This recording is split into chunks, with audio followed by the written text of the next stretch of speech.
Anthony Humphreys is next, followed by Warren Price. Thank you very kindly, and hello again. I have the pleasure of sitting on the board of the Toronto Cyclists Union and on the steering committee of the Toronto Coalition for Active Transportation, although I speak for neither group. But the reason why I mention that is because there's a very interesting story that relates specifically to Jarvis. Both groups advocate on behalf of complete streets, which is, we include obviously cars, transit, pedestrians, and cycling. And Jarvis was a particularly difficult issue for both of these groups to deal with because we're looking at this as an either-or scenario, and that was really, really difficult for both groups. Even though the cyclist group is primarily about cycling, we're really talking about complete streets. And so to be in a position like we are right now, looking at Jarvis, and talking either about a pedestrian improvement or about bike lanes, made it really, really difficult for our groups. And one of the things that we're not talking about to complete the street is reintroducing parking on the street.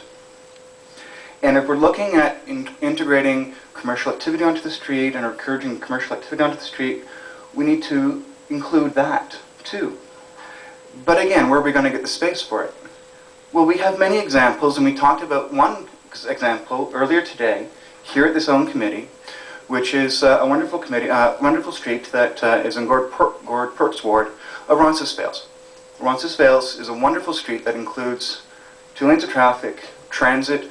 They're wanting to put in an improved pedestrian realm and put in accommodation for cycling.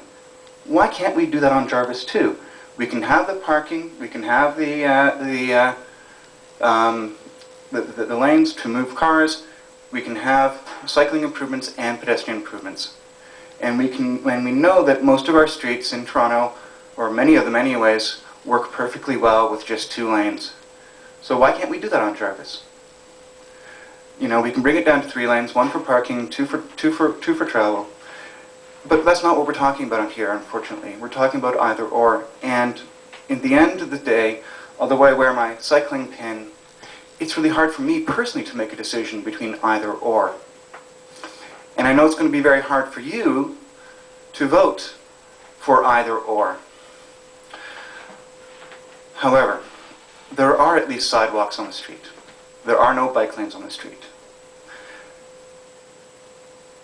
And we're also looking into the future when we're talking about putting bike lanes on Mount Pleasant.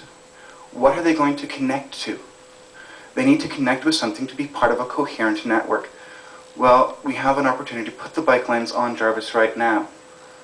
So that way when we start talking about putting bike lanes on Mount Pleasant, they'll actually connect with something. And I do not want yet another lost opportunity like we almost had on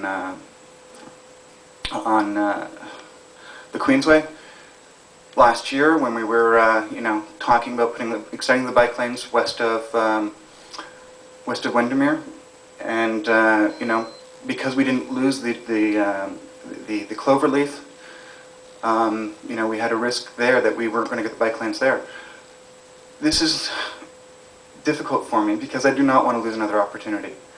And as hard as it is for you, I think that we do need to do our best to complete the street, and in this case, the addition of the bike lane is the only option that we can take to help to improve the street overall. But it's really unfortunate that we're not going to be able to improve the pedestrian realm in a significant way at the same time. And that overall is not good for the street either. So I don't know what to suggest except do your best on behalf of us, because hopefully you'll have more information than I do. It's hard. Thank you. What's that? I did put it in your lap.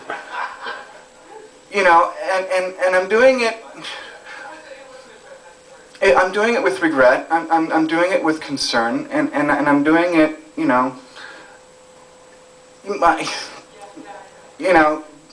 Bike lanes aren't there. I was going to say, fine. Other than Councillor Carroll, any other questions? Other than Councillor Carroll, any questions of the deputant? Seeing no other questions other than the one Councillor Carroll asked, thank you very much. Thank you.